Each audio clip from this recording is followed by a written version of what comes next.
Sebenarnya menggunakan Gmail, kemudian kita menggunakan Google Search, kemudian kita menggunakan YouTube, kita menggunakan Facebook, itu sebenarnya semua ada biayanya. Tapi kita menggunakannya gratis kan, dan kita merasa itu seolah-olah gratis. Seolah-olah kita gratis, dan ya kita merasa memang gratis, tapi sebenarnya itu mahal.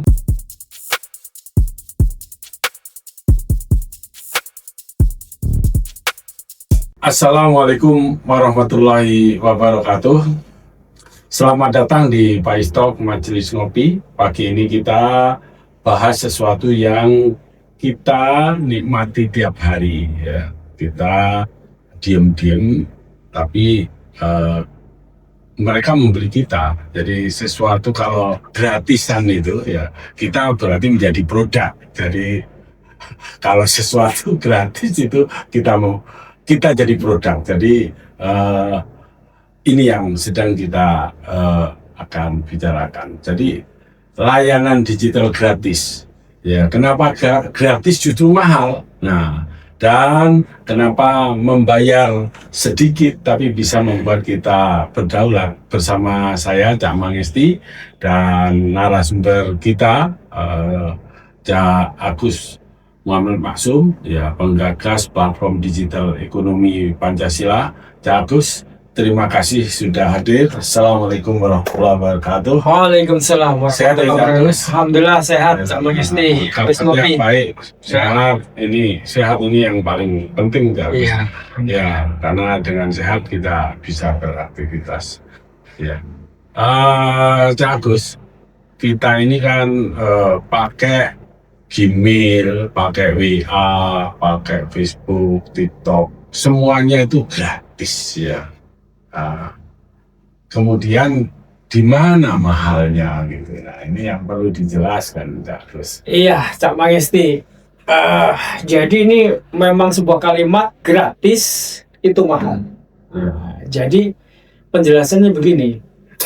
Sebenarnya menggunakan Gmail, kemudian kita menggunakan Google Search, kemudian kita menggunakan YouTube, kita menggunakan Facebook, itu sebenarnya semua ada biayanya.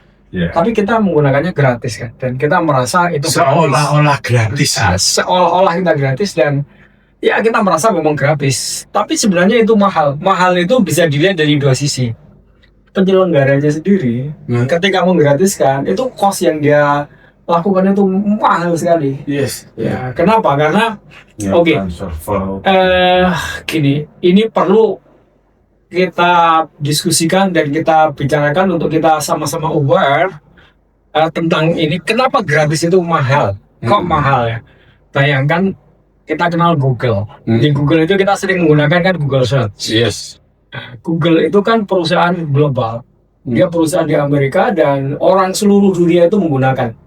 Kalau pengguna internet di dunia ini katakanlah 2 miliar, maka rata-rata ya sekitar kurang lebih 2 miliar orang itu menggunakan Google. Google Search maupun Gmailnya gratis semua. Bayangkan Google sebagai penyelenggara menyelenggarakan search engine, kemudian membuat Gmail, kita bisa buat Gmail banyak, bukan hanya 1, 2, 3, itu gratis. Dan di situ menyimpan data, ya kan? Data besar sekali. Artinya Google itu harus menyediakan server atau data center yang besar sekali. Loh, dari mana dia bisa memperoleh uang sementara kalau kita tuh tidak membayar, kan gitu? Cost-nya kan tinggi sekali Google. Menyediakan data center untuk menampung aktivitas internet orang sedunia. Iya kan? Itu berarti mahal. Saking mahalnya itu, Cak Mangesti, ini guyonan yang dipakai itu berapa gigabyte atau berapa terabyte server yang disediakan Google. Itu udah nggak bisa dihitung pakai terabyte, gigabyte. Sampai begini, Google itu ya punya data center, tempat di mana dia menyimpan server-servernya itu, dan itu nyala 24 jam, tidak pernah mati. Besarnya itu, saking besarnya, panas yang dihasilkan oleh servernya Google itu, panasnya itu kalau dipakai untuk membangkitkan listrik yang dihasilkan itu bisa digunakan untuk menerangi satu kota. Masya Allah, luar biasa. Besar sekali. Jadi panas yang dihasilkan oleh servernya itu digunakan untuk membangkitkan listrik, mampu digunakan untuk menerangi satu kota. Ini kan bayangkan mahal sekali itu. Nah, jadi bisa dibilang gratis itu mahal. Kita memang gratis, tapi penyelenggaranya itu nggak gratis, mahal sekali. Modalnya luar biasa, besar sekali. Nah, kan pertanyaannya, loh, kita nggak bayar, semua pengguna nggak bayar. Lalu dia dari mana membiayai server menampung pengguna orang seluruh dunia itu? Ya kita jadi produknya. Nah, di situ kemudian orang bertanya, Kita jadi produk. iya memang gratis, tapi kan nggak mungkin dia kemudian menjadi seolah-olah orang yang sangat baik hati menyediakan sarana prasarana orang seluruh dunia. Jadi sesungguhnya ketika kita menggunakan dia itu secara gratis, kan kemudian kita berkomunikasi tuh, ya email, maka kita kan membuat surat, membuat konten. Misalnya saya berkirim email kepada Pak Mangesti, Cak Mangesti ya, maka kan ada konten yang saya kirim. Pak Mangesti balas. Kadang-kadang bukan hanya teks, kadang-kadang yang kita kirim juga ada fotonya. Nah, begitu juga ketika kita menggunakan Facebook juga pun begitu. Nah, itu konten, itu data disimpan oleh Google, oleh Facebook. Ya itu produknya. Ya, jadi percakapan kita, aktivitas kita itu menjadi produk yang disimpan di dalam server itu tadi. Nah, server yang sedemikian besar itu dia menyimpan data yang kemudian diolah menjadi big data. Big data. Big data ini di era digital dia tambang emas baru. Nah, jadi aktivitas kita ya di Gmail, di Google Search, di Google Map, di media sosial seperti Facebook, Instagram, itu dibaca sebagai sebuah produk. Masuk sebagai sebuah data yang besar sekali yang kemudian orang menyebutnya big data. Nah, jadi akhirnya kita ini profil kita ya, ketika kita kan menggunakan Gmail pasti kita daftar. Ketika kita menggunakan Facebook, Instagram, YouTube pasti kita daftar, ya kan?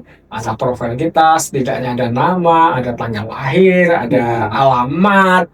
Lalu kemudian aktivitas kita itu semuanya menjadi data yang itu berarti produk buat Google kan gitu. Ya. Nah, data itulah yang kemudian pada akhirnya nanti dijual oleh Google. Nah, jadi tadi Cak Mangesti menyebut semua yang gratis itu tidaklah sebenarnya gratis. Ya, makanya di Silicon Valley atau di pusat pengembangan Google, IT di Amerika itu yang orang sering menyebut sebagai Silicon Valley itu ada credo, ada ada ungkapan guyonan dalam bahasa Inggris itu begini: if you are not paying for the product, it means you are the product. Jadi tadi itu Cak Mangesti betul lah. Kita merasa gratis, padahal kita menggunakan produk kan. Padahal Google melihat kita lah produknya, karena kemudian data kita akan dikumpulkan dari tambang data dan suatu saat dia akan jual, dan disitulah dia akan mendapatkan pendapatan dari menjual kita. Nah, gitu kira-kira. Masalah luar biasa ya. Terima kasih Cak Agus. Sudah memberikan ilustrasi yang lebih gampang dicerna ya masalah.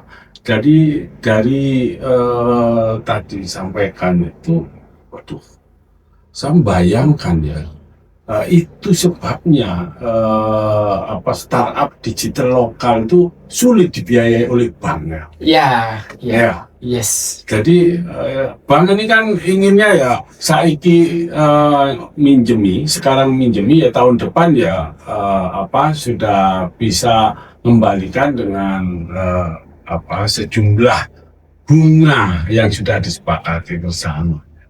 Kalau ini terusan gimana? Ini kan harus mengumpulkan data dulu, ya kan?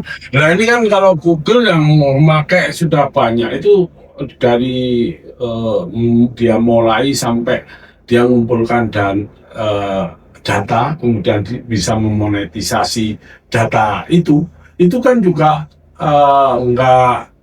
nggak cepet-cepet juga, Nggak sebentar ya. Iya, dan itu kan mesti bakar uang yang luar biasa juga ya. Yes.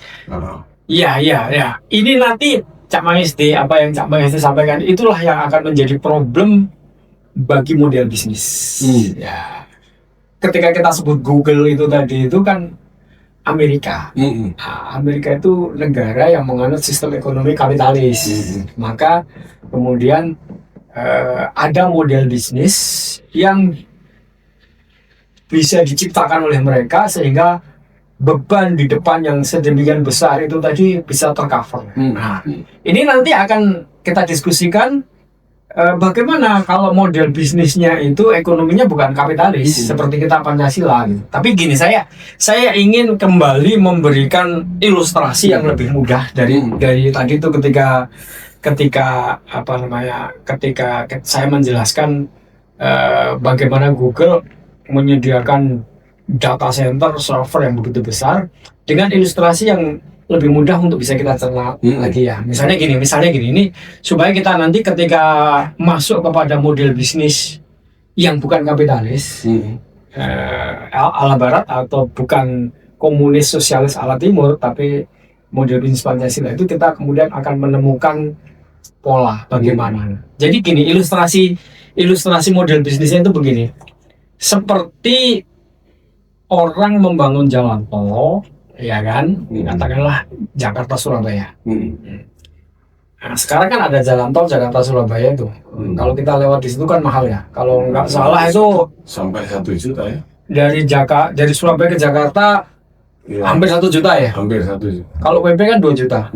Mahal sekali. Nah, model bisnis yang dilakukan Google tadi itu gratis itu tadi begini, kita bangun jalan tol Surabaya Jakarta gratis.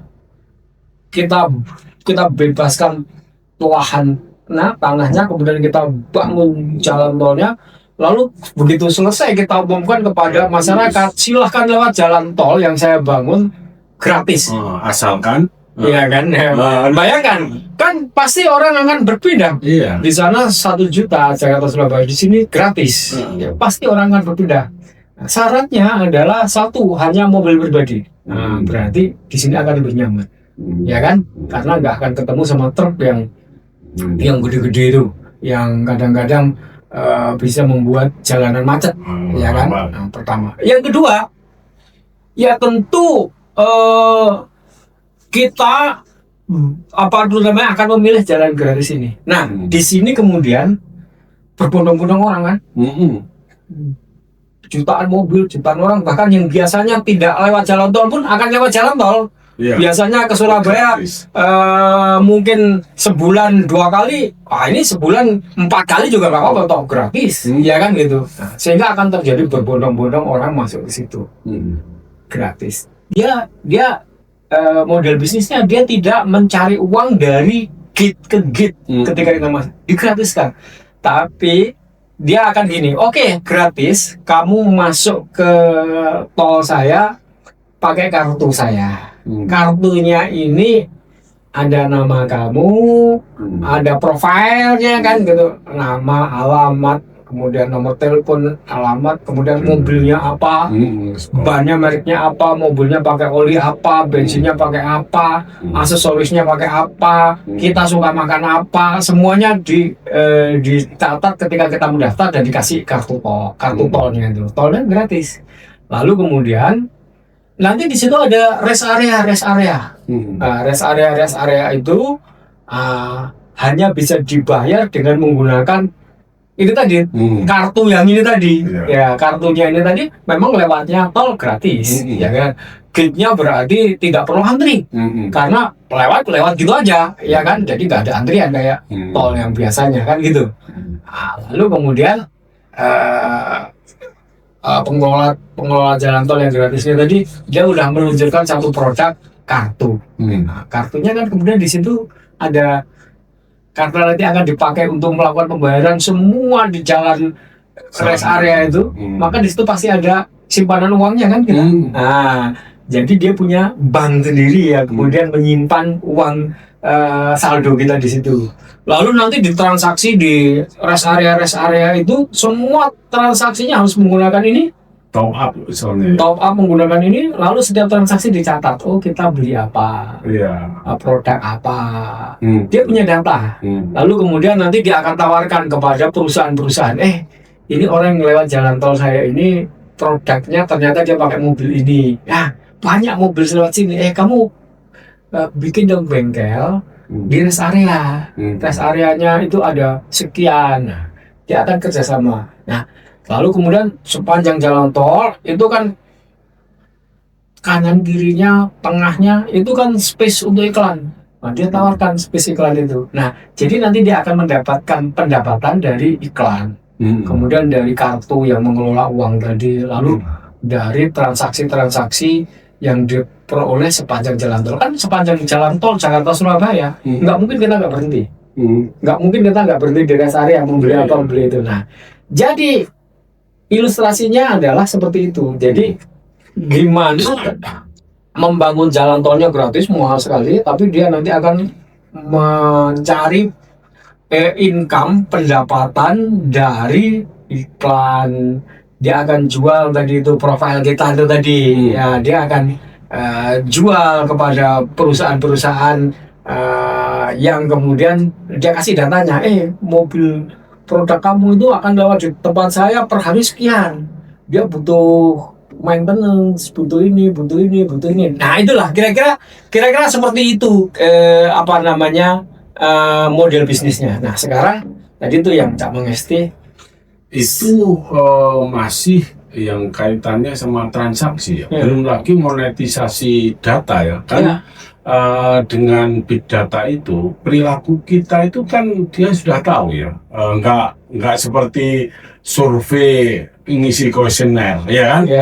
Dia sudah tahu langsung kalau misalnya saya jam 6 atau jam 7 malam sampai jam 6 pagi ada di titik ini, berarti rumahnya di sini ya kan. Ini sering kali di sini beli susu, berarti dia senang susu kan gitu kan.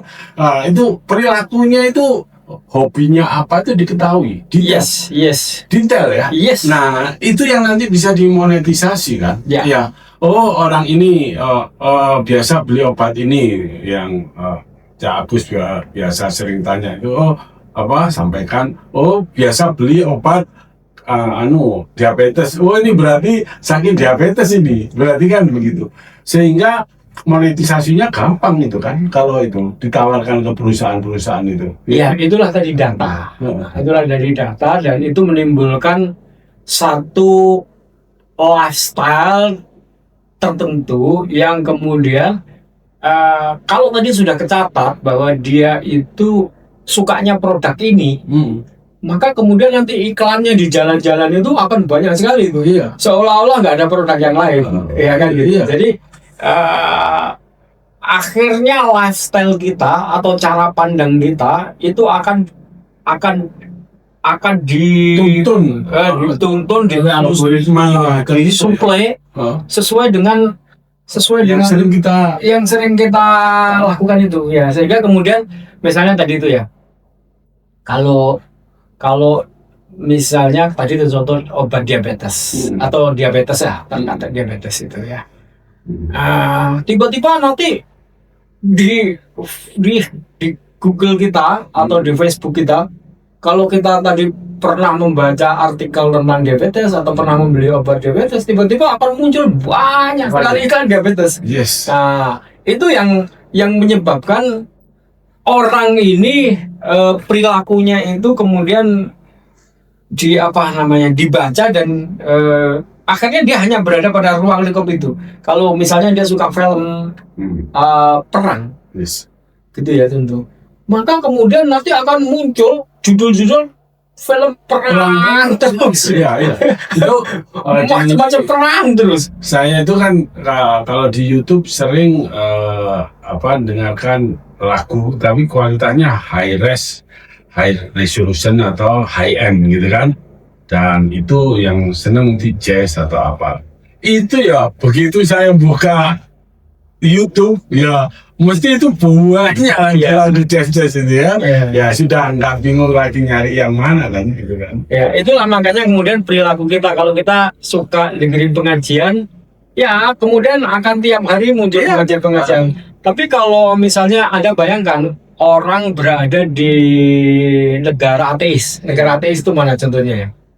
Cina. Ya kan negara komunis ya kan? Ya, lalu kemudian Korea itu atau Jepang. Itu orang tidak begitu peduli dengan kehidupan keagamaan, maka kemudian yang muncul yang nggak pernah ada pengajian di sana. Kenapa? Dia juga nggak pernah akses.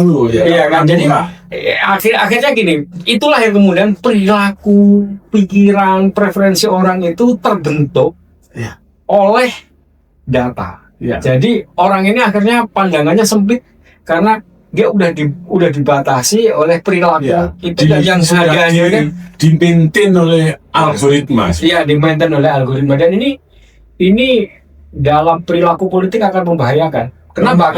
Karena kemudian akan digunakan untuk iklan-iklan politik sehingga preferensi orang itu akan bisa diatur untuk diarahkan pada perilaku tertentu atau pilihan tertentu.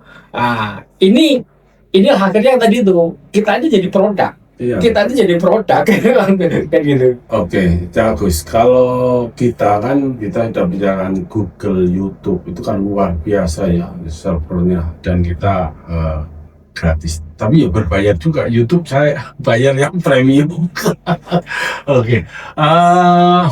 Tapi kan nggak seberapa mahal ya. Tapi kan bisa gratisan. Nah, itu tadi contoh Cak Maesti bilang ketika mau berdaulat tidak dikasih iklan kan bayar kan? Iya. Nah, itu akhirnya kan nggak ada iklan. Sama sekali. Ya, sedikit berbayar, lalu kita berdaulat, kita tidak terlalu diganggu oleh iklan. Nah, itu untuk model bisnis. Tapi dari 2 miliar orang itu tadi, berapa yang kemudian mau membayar premium? Aja 10%, ya kan? Katakanlah 10% aja yang mau, yang lainnya kan tetap.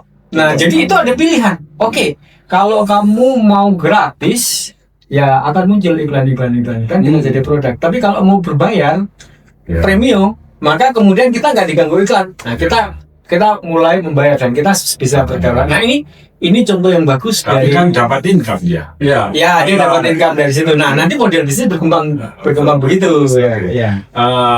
Oke, ini masih tentang startup digital lokal kita. Kalau Amerika itu kan kapitalis, sudah kita tahu ya bagaimana pembiayaannya. Nanti Agus juga bisa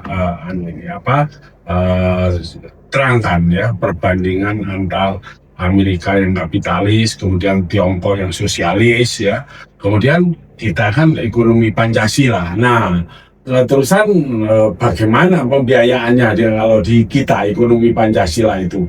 Jadi ini biar mudah, ini berikan ilustrasi Kak Agus. Ini kapitalis ya seperti ini, sosialis gini, kemudian kita bagaimana? Ini Cak Maesti, ini bahasan yang cukup penting untuk bisa memberikan jawaban terhadap adanya model bisnis baru di dunia digital. Nah, tadi itu yang di gratis di depan, artinya pembuat platform seperti Google, ya kan, itu harus menyediakan dana yang besar sekali di depan, dan itu tidak mungkin dibiayai oleh si pemilik ide yang biasanya dia adalah konten digital kreatif, Mhm. ya mungkin Ya, ahli codingnya. ya ahli codingnya dan timnya itu ya nggak mungkin dia bisa membiayai itu, karena biasanya itu kan anak-anak lulusan perguruan tinggi IT gitu kan ya. Ya kemampuannya seberapa untuk bisa menyediakan dana membangun server yang besarnya memuat orang sedunia, kan nggak mungkin. Nah itulah makanya kemudian di dunia kapitalis tadi yang Cak Mas disebut Amerika memunculkan, wah ini bagaimana nih yang membangun sesuatu besar sekali, gratis, butuh biayanya besar, kalau dibiayai dengan cara perbankan nggak mungkin. Nggak mungkin. Bagaimana kemudian perbankan bisa membiayai apa itu namanya, dia misalnya si konten kreatornya itu, konten digital kreatornya tadi itu, bagaimana dia harus berhadapan dengan bank menjelaskan model bisnis gratis dulu, lalu kemudian let's say oke, biaya yang kita butuhkan untuk menyediakan server data center pengguna katakanlah 100 juta orang itu triliunan. Oke, katakanlah biayanya 10 triliun. Berapa kolateral yang dimiliki oleh ini, kan nggak mungkin, ya kan? Nah, itu makanya kemudian model bisnis konvensional atau model bisnis lama itu nggak akan pernah cocok, karena selalu dia menghitung BIP-nya kapan. Kapan BIP-nya itu, kan gitu. Dan kemudian uang yang dipinjamkan itu akan kapan kembalinya, kan gitu. Ini nggak akan cocok. Model bisnis digital nggak akan pernah bisa dibiayai dengan cara seperti itu. Nah, maka kemudian model bisnis konvensional nggak cocok, nggak akan ada yang cocok. Maka kemudian di dunia kapitalis muncul yang namanya angel investor atau venture capital, yang kemudian modelnya adalah angel investor. Artinya gini, investor berarti malaikat. Kenapa? Nggak butuh balen. Nggak butuh balen. Seolah-olah oke, you punya ide bagus, tapi nggak akan menghasilkan setahun 2 tahun. Kamu tahu butuh biaya besar, butuh meng-hire orang-orang IT yang banyak. Orang IT-nya nanti banyak itu, mulai dari bisnis analis, tukang codingnya, desainnya, olah datanya, kemudian tim yang khusus menguasai kemampuan server itu beda lagi tuh nanti. Servernya itu sangat gede, ya itu ada teknisi IT yang jago server, jadi banyak sekali, dan itu semua bekerja hanya melayani, tidak menghasilkan keuntungan di depan, kan. Nah, di sini kemudian investor yang namanya angel, kamu kerja, tak kasih uang dan kamu nggak perlu mengembalikan uang itu, bahkan bisa sampai puluhan triliun, ratusan triliun, dan itu kemudian mereka nggak minta uang itu kembali, habiskan. Yang penting gini, ya perusahaannya ini aku dapat saham sekian, gitu. Itu makanya angel investor itu ngasih duit lalu kita habiskan, asalkan kemudian kamu usernya itu bertambah, data itu bertambah. Nah nanti si angel investor itu juga bukan orang yang benar-benar kaya bener. Angel investor itu juga begini, oke, pertama butuh 1 triliun, ya tak kasih 1 triliun. Nah, begitu kemudian usernya bertambah, datanya bertambah, mungkin sudah sekitar 1 juta orang.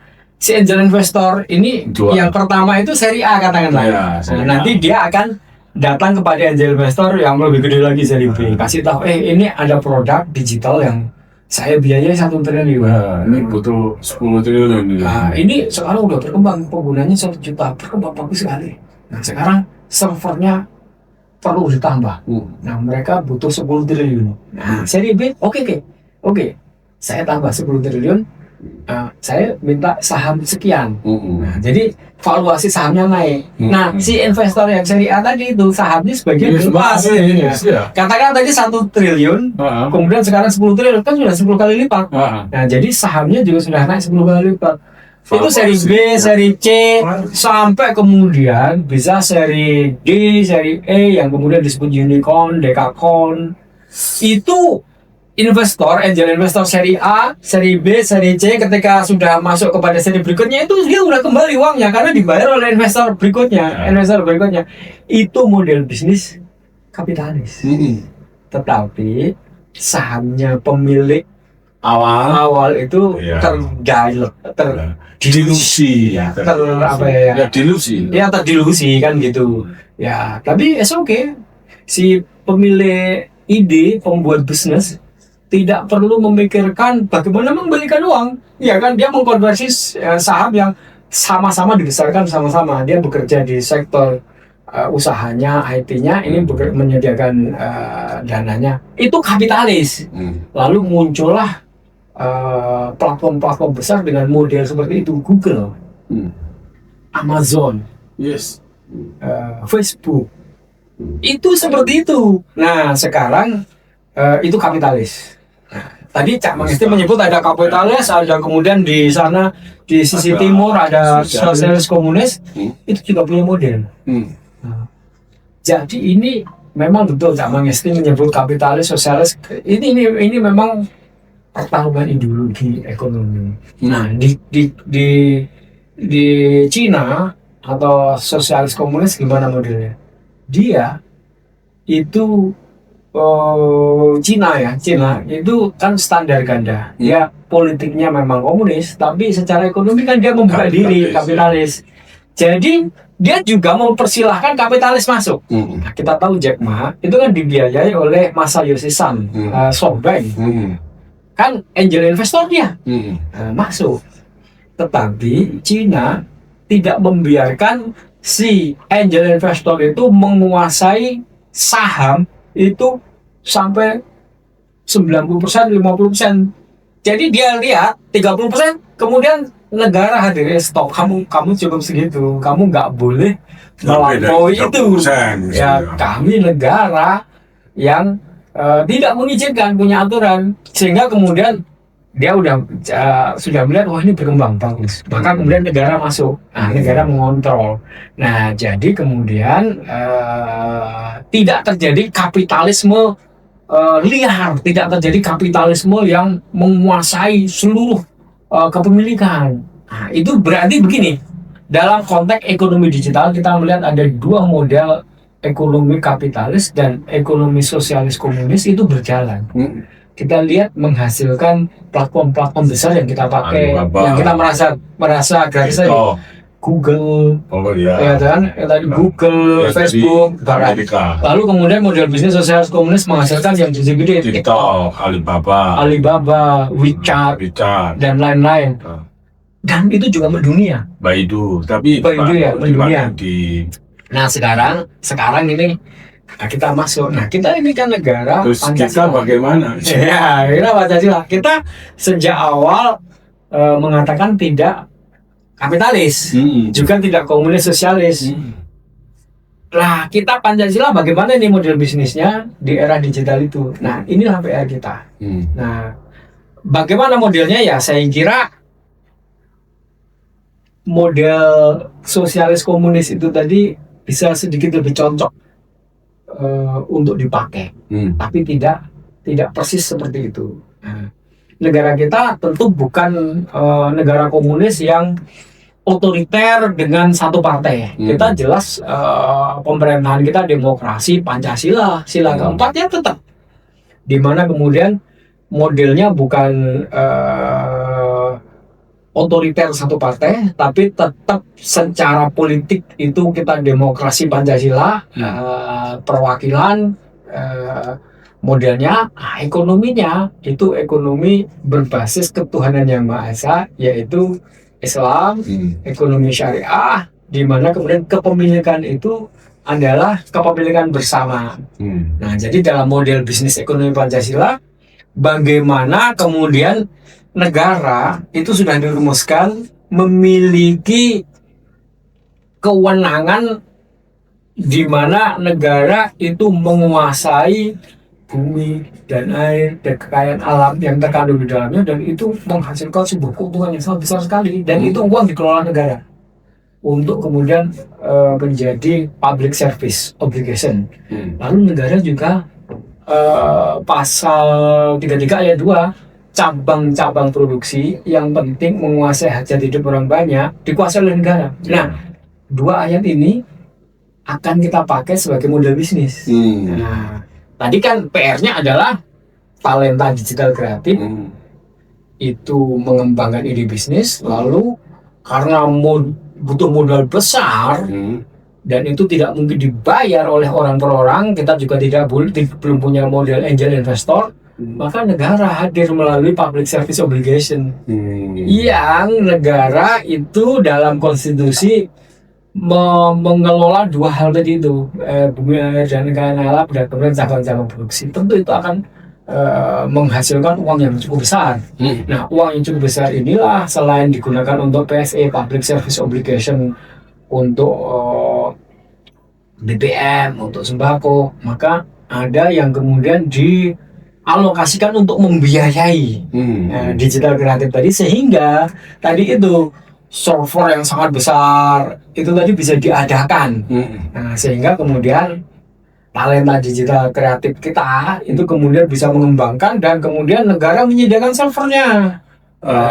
Bagus. Kalau begitu, itu apa MVP Pancasila yang bisa dikerjakan di dalam negeri tanpa melawan raksasa global itu? Ya, oke, MVP itu model viable praktisnya ya. Atau sederhananya, nah ini gini. Paling sederhana mengikuti model bisnis ekonomi Pancasila tadi itu, kita bisa membuat sebuah platform di mana kemudian platform itu kita gunakan untuk mengatur jalur distribusi sembako. Jadi let's say platform itu berbentuk platform untuk operasi. Nah, bayangkan gini, sekarang ini kan negara sesuai dengan pasal 33 itu kan kemudian membentuk koperasi yang disebut koperasi desa merah putih. Ada 80.000 koperasi setiap desa. Oke. Nah, sekarang bayangkan negara di era digital harus menyediakan sebuah platform untuk koperasi itu. Kan nggak mungkin koperasi sekarang dikelola dengan cara manual, harus dengan digital, pencatatannya dan lain sebagainya. Nah, negara melalui PSO atau dana yang dia sediakan oleh negara membiayai sebuah platform koperasi. Lalu di situ disediakan server yang besar, lalu di situ tim IT, tim admin, tim server dibiayai, lalu kemudian digunakan sebagai platform koperasi yang 80.000 tadi itu. Katakanlah hitungannya begini, Cak Mengesti, 80.000 desa. Satu desa itu katakanlah ada 1.000 user atau 1.000 anggota. Maka kalau tiap desa, desa itu 1.000 itu berarti kecil ya? Kecil ya kan. Satu desa kan rata-rata antara 5.000 sampai 10.000 apa tuh namanya penduduk kan. Ya, katakanlah ini cuma 1.000 kali 80.000 kan ada 80 juta. Nah, 80 juta itu kan sudah berarti akan menjadi user dari platform yang disebut koperasi yang disediakan oleh negara tadi. Ini sudah gede banget loh. Dengan user 80 juta itu artinya dia dengan cepat bisa melakukan akuisisi user seperti yang dilakukan oleh platform-platform unicorn, dekakorn itu tanpa perlu bakar uang. Ya kan, dengan begini, katakanlah gini, negara itu sekarang akan menyelenggarakan cabang produksi yang penting menguasai hidup orang banyak itu, katakanlah beras. Kalau dulu beras itu dibebaskan, swasta boleh mengelola, tapi sekarang di era sekarang kita akan pergunakan pasal 33, katakanlah Bapak Presiden ngomong begitu, maka beras itu sekarang akan dikelola negara dan disediakan oleh negara. Nah, sekarang rakyat akan mendapatkan beras premium dengan harga murah. Ya, katakanlah, let's say kalau sekarang 5 kilo itu harganya mungkin sekitar 80.000, 90.000, ya kan? Iya. Jelasnya negara kan kemudian dengan segala efisiensi dan dengan segala apa yang dilakukan, dia membeli gabah dari petani, kemudian dikelola bulog, lalu dia sediakan harganya katakanlah 60.000. Maka kemudian dia umumkan, sekarang karena beras itu menjadi cabang produksi negara, kami sediakan 5 kilo itu 60.000. Anda rakyat Indonesia bisa membelinya dengan cara download aplikasi menjadi anggota koperasi dan Anda akan bisa mendapatkan beras 5 kilo itu setiap saat melalui koperasi dan tersedia di tempat terdekat. Ya, misalnya di koperasi, di masjid, di sekolah, di gereja, di dasawisma, semuanya akan maka ya tidak perlu bakar uang. Ya kan sekarang saya akan mendapatkan beras 5 kilo 60.000 dengan kualitas premium yang disediakan oleh negara dengan cara menjadi anggota koperasi. Makanya berbondong-bondong berduyun-duyun lah kita menjadi anggota koperasi. Iya kan? Iya. Nah, selain nanti koperasinya juga karena koperasi digital itu kemudian akan dikembangkan menjadi koperasi yang modern. Bukan hanya 9 bahan pokok saja ya. Ya kan? Tambah satu lagi 10 bahan pokok. 10 bahan pokok. Yang satunya pulsa. Ya sembako digital ya. Iya, sembako digital ya. Ya. Jadi kan kalau ini pemerintah benar-benar mencermati pasal 33 itu cabang-cabang produksi yang menguasai hajat hidup orang banyak dikuasai negara. Pertanyaan saya apakah itu hanya beras? Pertanyaan saya apakah minyak goreng itu bukan cabang produksi? Apakah apa lagi ya? Minyak goreng, beras, gula. Terus kemudian garam. Ya. Itu kan cabang-cabang produksi. Nah sekarang negara itu, wahai rakyatku, sekarang kalian akan saya jamin bisa mendapatkan sembako itu dengan harga terjangkau dengan Anda menjadi anggota koperasi Desa Merah Putih, download aplikasi dan Anda pesan di situ, barang akan tersedia di dekat Anda, di masjid kayak, di gereja kayak, di dasawisma kayak, di RT kayak, semuanya akan diupayakan oleh negara. Maka kita semua akan dengan berbondong-bondong pasti menjadi anggota koperasi. Iya, bukan hanya itu saja, berbondong-bondong orang jadi vendor juga koperasi. Iya. Karena sudah punya konsumen tetap. Iya, sudah punya 80.000 setidaknya kan. Iya. Dan itu berarti dia kebutuhannya bukan hanya sembako nanti. Iya. Ya kan gitu. Itu yang luar biasa sebenarnya. Nah, jadi dengan pola ini tadi itu minimum viable produknya itu tadi, itu tadi platform digital untuk koperasi desa Merah. Beli pulsa lebih murah karena nanti sebagian kan kalau kita beli pulsa ada 2.500 ya. Iya, biaya admin kan ya. Iya, admin.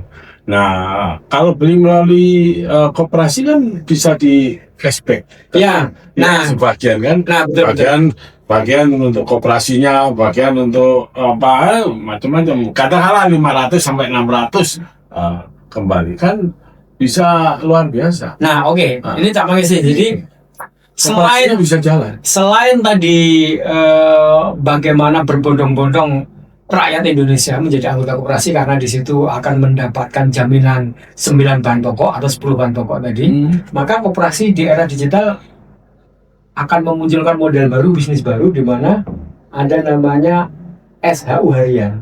Yang Cak Mangesi sebut tadi itu ada cashback. Jadi misalnya beli pulsa langsung dapat cashback langsung. Nah, misalnya kemudian bayar PLN, baik token maupun bulanan, langsung biaya yang admin 2.500 itu dapat cashback 500 atau 400, 600, ya kan?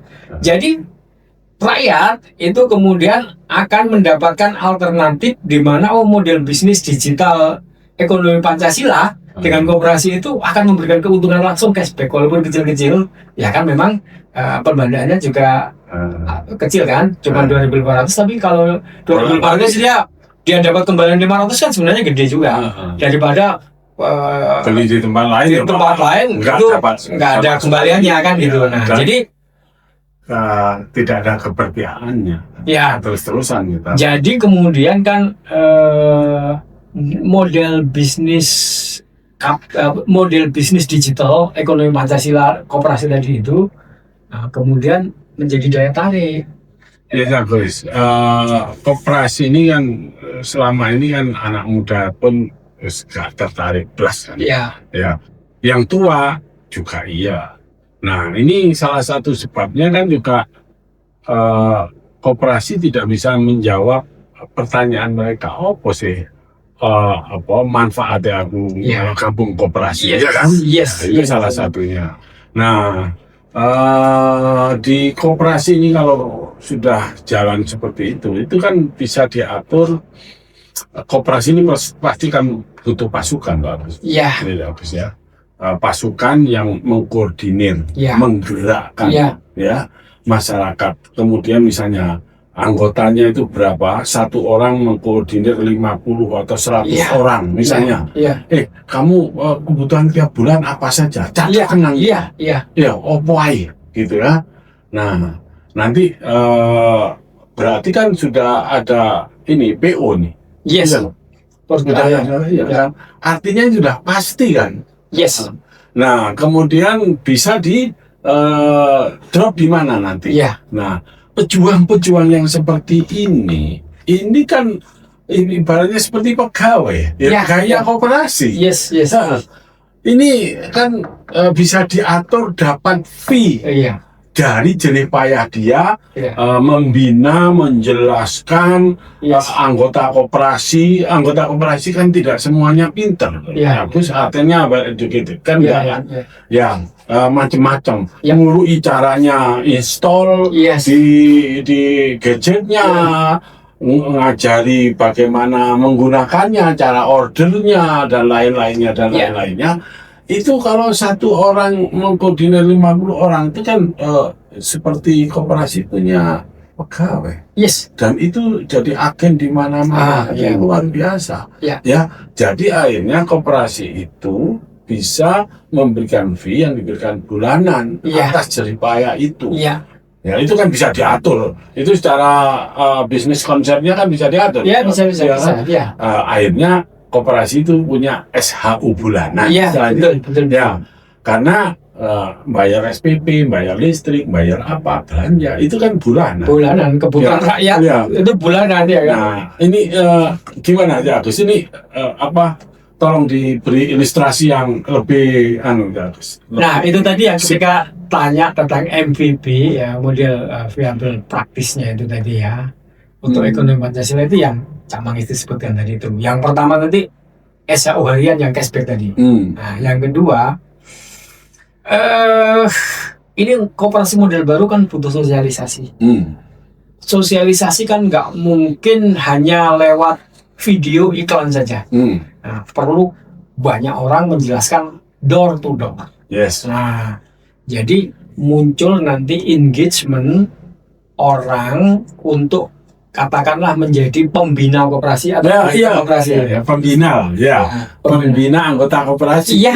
Ya, pembina anggota koperasi. Nah, dia door to door menjelaskan, sekarang koperasi itu nggak seperti dulu. Ya, Koperasi sekarang model baru itu ada SHU harian, ada SHU bulanan, ada SHU tahunan, dan semuanya dicatat secara digital. Kita bisa pesan sembako. Nah, itu yang dikasih SHU bulanan. Ya. Yang jerih payahnya itu kan dia bisa mengumpulkan PO sekian. Yes. Luar biasa. Kan omset tiap bulan itu sudah berapa coba? Mulai sabun, apa semua kebutuhan rumah tangga sudah sampai pupur itu apa kosmetik sabun cuci, sabun mandi, apapun dah itu disimpan dari situ. Bayangkan itu kan luar biasa terus. Iya. Nah, itu tadi makanya kemudian gini, koperasi sekarang bukan hanya sekedar menjadi beban rakyat, karena kemudian di situ ada simpanan pokok, simpanan wajib.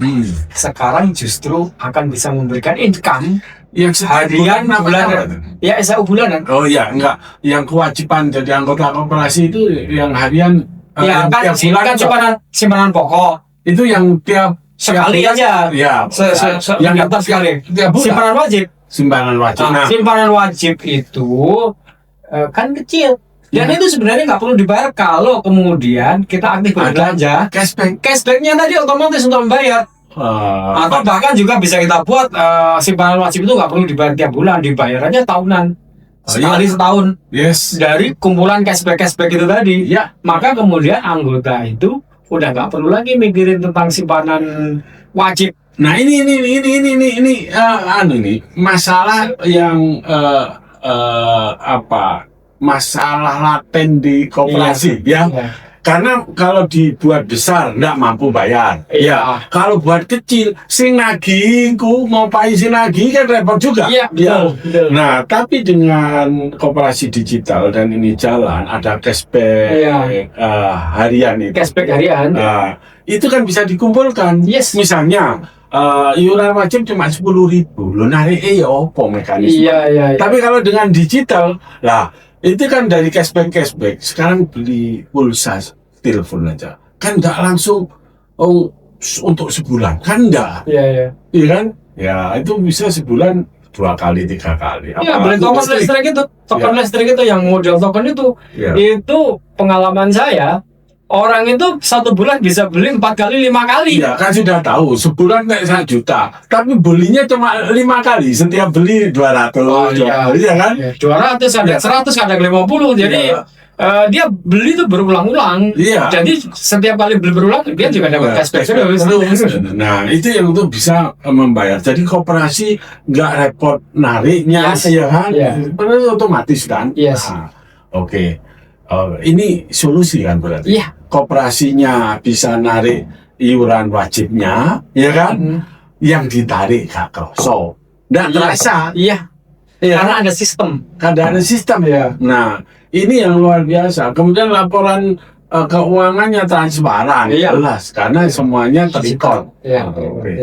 Nah, cuman Agus, ini saya bayangkan dasar sekali, Agus. Kalau bisa koperasi digital itu berarti kan bayarnya potong di aplikasi, berarti kan ada top up. Yes. Iya kan?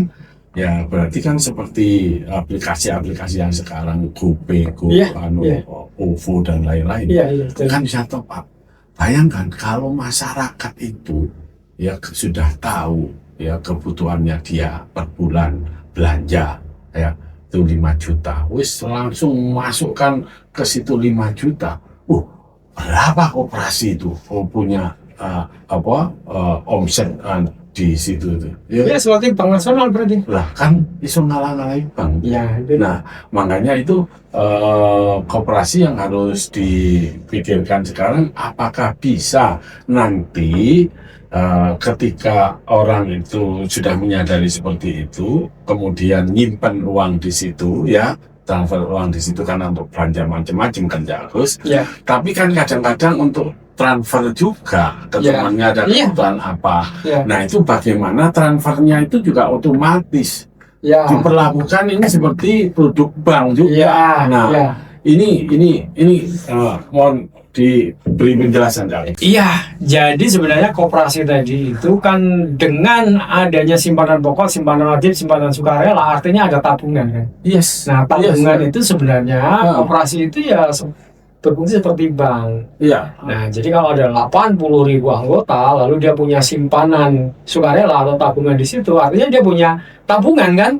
Nah, dan berarti koperasi itu platform digitalnya itu wajib punya fitur yang namanya core banking system. Nah, core banking systemnya inilah yang saya kira di era digital ini bukan tugasnya si pembuat aplikasi. Pembuat aplikasinya bisa dan pasti platform aplikasinya akan ada core banking system. Kalau sekarang buat aplikasi kan tinggal order. Sekarang dengan hadirnya platform koperasi yang seperti itu, negara harus menjadikan core banking system yang ada di koperasi itu seperti bank. Sehingga kemudian koperasi sendiri akhirnya kemudian punya modal juga, ya kan? Loh, itu kuat terusan ya. Itu bisa vendor-vendornya bisa dibayar cash kalau gitu.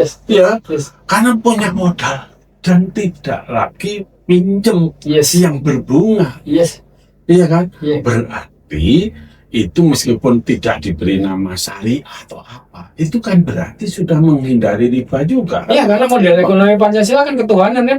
Karena 90% Muslim ya otomatis model transaksinya harus namanya ada syariahnya, ada nama Islam, tapi prakteknya kan langsung pas sudah ini. Iya kan? karena terkumpul uang orang saya nyimpan karena di situ belanjaannya ya sudahlah 2 juta tak timpen situ. Tapi kan nggak langsung habis. Iya. Iya kan? Iya. Iya. Paling digunakan sih 500. Masih nanti di situ akan dapat SAU harian, SAU bulanan, SAU tahunan kan akan dapat juga. Lah. Apalagi kalau dia nanti di platform itu dia berjualan produk. Yes. Iya kan? Punya toko lah di situ. Iya. Iya kan? Iya. Jadi dia produk-produknya juga dijual di situ. Yes, jadi artinya gini, katakanlah Marketplace jalan di situ. marketplace. Jadi di situ ada 80 juta anggota, masing-masing orang itu bisa punya produk. Dan produknya bisa dibeli oleh 80 juta orang itu Iya. tadi. Sesama anggota. Sesama anggota. Cuma belinya pakai transfer Potong. bayar Iya. potong ini Ya. potong saldo. Iya. Tuh ini. Nah, ini model delivery-nya, titik-titiknya tadi kan sudah kedetek tadi itu. Ada masjid, ada gereja, ada dasar wisma, ada RT, ada sekolah. Nah, itu akan menjadi model delivery-nya juga. Iya. Nah, kan gitu. Jadi sekolahan bisa SPB-nya bayar melalui koperasi. Oh juga. iya, Iya kan? iya, bisa. Pondok pesantren apa-apa juga bisa pakai Bisa. koperasi juga. Mantap itu ya. Nah, itu jadi bayangan kita tentang platform digital yang menerapkan ekonomi Pancasila itu sebenarnya sangat real, ya kan? Untuk bisa diterapkan karena komunitinya gede tuh, ada 200 juta lebih orang. Nah, tim IT atau talenta digital rakyat Indonesia, masyarakat Indonesia sangat memadai untuk bisa menciptakan itu. Yang menjadi persoalan adalah bagaimana menyediakan pembiayaan awal yang tadi itu kita sebut bangun jalan tol gratis, harus ada yang biayai, atau seperti Google tadi menyediakan server yang gede sekali, data centernya ada yang biayai. Nah, model bisnis ekonomi Pancasila di mana ini ada 200 juta lebih orang, maka memerlukan server yang gede dan itu nggak mungkin dibiayai oleh tim IT yang mendevelop kan gitu. Tadi yang saya tanyakan, yang saya sampaikan itu kan platform sudah jadi. Iya. Nah, ini masalahnya untuk mewujudkan platform itu, ya perlu dana, ya, yang tidak kecil. Ya. Ini perlunya pemerintah harus hadir dan berperan aktif. Bagus. Ibaratnya saya beri ilustrasi, kalau kita mau menerbangkan satelit dan satelit itu bisa sampai ke orbit, nyampe ke orbit itu sudah nggak perlu apa-apa, dia bisa jalan sendiri. Itu perlu roket pendorong. Iya, betul. Ya, roket pendorongnya itu ya duit. Iya. Ya, untuk mewujudkan itu, dan itu besar, dan itu harus pemerintah yang hadir. Karena itu amanah konstitusi. Amanah undang-undang dasar kita. Iya. Ya, yang tidak pernah diamalkan. Ya, padahal undang-undang dasar dirinya itu. Undang-undang dasar 45 itu bukan hanya amanah, sudah memberi jalan, petunjuk. Iya, betul. Petunjuknya itu bumi dan air dan kain. Tapi itu masih belum sampai. Itu bukan hanya sekedar bunyi, tapi itu memberikan petunjuk. Tinggal negara itu menjalankan amanah itu, maka sebenarnya jalan itu tadi sebagai roket pendorong tadi itu. Ini ya pemerintah harus menyediakan roket pendorong agar satelit ini sampai ke orbit. Yes. Setelah itu sudah jalan stasioner. Ya, tadi itu kita sampaikan, kita sudah bisa masyarakat bisa beli apa-apa masyarakat pembina anggota bisa dapat SHU bulanan, ada ini bahkan koperasinya itu nanti ada simpanan sukarela ya kan, bahkan top up itu kan 2 juta nggak langsung habis, atau 1 juta belum habis, nggak langsung habis, berarti ada sisa yang mengendap di situ. Mengendap itu bisa jadi modal untuk kulaan barang-barang yang fast moving, sehingga ekonomi ini jalan konkret. Ya, orang spread oke, ini karena fast moving langsung habis, langsung bayar juga. Kita punya uang. Nah, ini semoga ini kita diskusi kita ini didengarkan. Iya. Saya harap jadi sebenarnya model bisnis ekonomi Pancasila itu jelas ada modelnya, ada praktisnya untuk bisa dijalankan. Hanya perlu tadi itu roket pendorong tadi. Di kapitalis sudah ada angel investor, di komunis sosialis ada juga angel investor yang masuk, lalu negara hadir. Ya. Di ekonomi Pancasila juga begitu. Sehingga kemudian kalau Cak Mangesti menyebut negara harus hadir, di situlah dia harus hadir untuk tadi itu mengawali, menyediakan sampai kemudian koperasi itu berjalan stasioner. Karena dengan putaran bisnisnya itu sebenarnya dia hidup. Mantap, bagus. Ya, jika kita Cak Agus itu diberi mandat ya untuk mewujudkan aplikasi digital kali itu untuk koperasi, ya. Kira-kira untuk 90 hari apa checklistnya ya? Ya, saya kira gini. Saya sendiri udah memikirkan cukup lama platform ini dan kira-kira saya kira kita sudah punya model. Sekarang ada 80.000 koperasi merah putih, koperasi desa merah putih. Lalu kemudian pemerintah juga sudah negara menguasai stok beras. Nah, jadi dalam 90 hari ini saya kira kita akan bisa mulai pilot project dulu. Let's say 80.000 koperasi, kita mulai dari 1.000 dulu. Ya. Nah, kita petakan tuh 1.000 itu bulog titiknya di mana. Saya juga udah mengidentifikasi bulog itu punya 1.600 gudang. Ya. Jadi 1.600 itu titik-titiknya juga jelas. Nah, kita buat pilot project dulu. Nah, di situ nanti akan melibatkan banyak sekali pekerja yang masuk ke situ loh. Saya berharap Kabupaten Sidoarjo kan dekat dengan bulog. Iya, Sidoarjo itu ada bulognya, jadi bisa pilot project, ya kan. Di situ nanti Cak Mangesti. Ada perlu admin di setiap koperasi. Iya. Itu saya kira anak-anak SMK. Jurusan apa saja, anak SMK itu kan pasti digital native digital. Mereka akan bisa menjadi admin dan akan menjadi anak-anak yang bisa mengajari bagaimana menggunakan platform itu kepada lingkungannya. Bayangkan berarti akan menyerap tenaga kerja dari anak-anak SMK sendiri itu banyak sekali tuh. Jurusan apa saja, nggak mesti jurusan IT, jurusan akuntansinya kah, jurusan ekonominya kah, jurusan apa saja. Muda sekarang itu kan always connecting. Iya, always connected dan mereka itu disebut sebagai native digital. Jadi kalau urusan aplikasi, urusan gadget ini, waduh cepetnya minta ampun. Cepet sekali. Kita orang-orang tua ini agak lambat mengadopsi sebuah platform aplikasi yang baru gitu ya, fitur baru gitu, lambat gitu. Mungkin seminggu baru paham, baru hafal.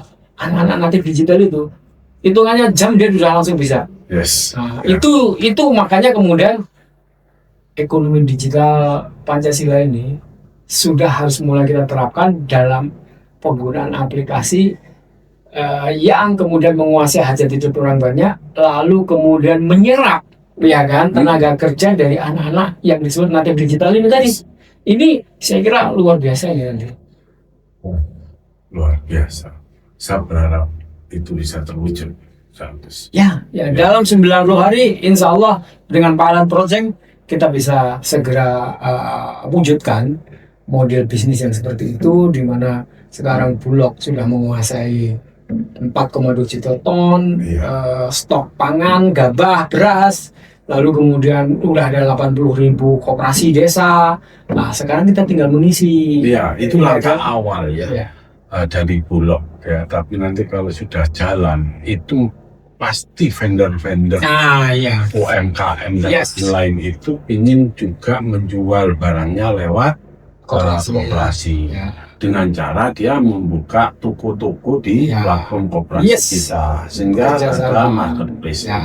Jadi bagus ini bukan saja jadi cuma jargon-jargon Ya. komoditas 5 tahunan ketika mau ini ya kan, tapi ini real. Yes. Real. Nah, semoga kita diberi pimpinan kita ini diberi hidayah. Dan saya optimis karena saya udah mendengar presiden kita itu dengan lantang. 2 kali saya dengar tanggal 27 Juli dan 15 Agustus. Itu lantang akan menerapkan pasal 33 itu. Alhamdulillah. Sehingga sekarang kita tinggal bagaimana membantu menyediakan supaya itu bisa berjalan platform Yes. aplikasinya, lalu kemudian menyediakan sosialisasinya, menyediakan kerjasama dengan SMK-SMK itu, Semoga- dan lain sebagainya. Semoga saya kok merasa sekarang tuh punya presiden ya. Semoga presiden kita diberi kesehatan. Amin. Kesehatan yang paripurna sehingga bisa mewujudkan apa yang sudah Bisa mewujudkan dan Janjikan. janjikan dan Ya. menjalankan program-program. ya menjalankan program-program itu Ya. dengan baik. Ya. Ya. Oke, terima kasih Agus untuk Anda yang ingin terlibat di pilot kota atau apa nih tautan di deskripsi ini. Sampai jumpa di Pak Isto majelis mobil berikutnya. Terima kasih Agus. Matur nuwun. Assalamualaikum warahmatullahi wabarakatuh. Waalaikumsalam warahmatullahi wabarakatuh.